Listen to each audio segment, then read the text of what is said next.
I don't know that I'm at the point where I can get as clear as I'd like to about what I'm trying to say about practical theory, but let me try this.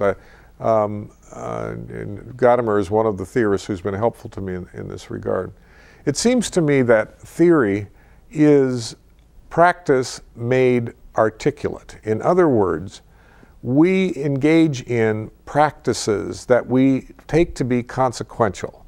So it could be the practices of choosing a leader, or it could be the practices of governing ourselves, or it could be the practices of driving on the highway, it could be the practices of getting married or getting divorced.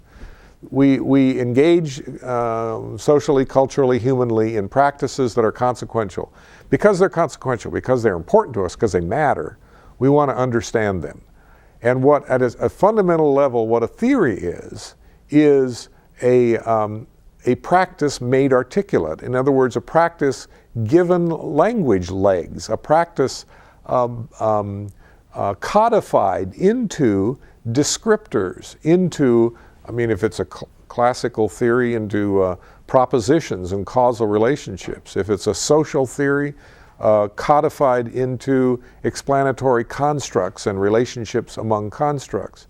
So if we take the old transactional theory, parent, adult, child, and that all of us has those three elements in us, and we can understand an interpersonal event by analyzing it from the perspective of parent, adult, child presence in the language or something like that.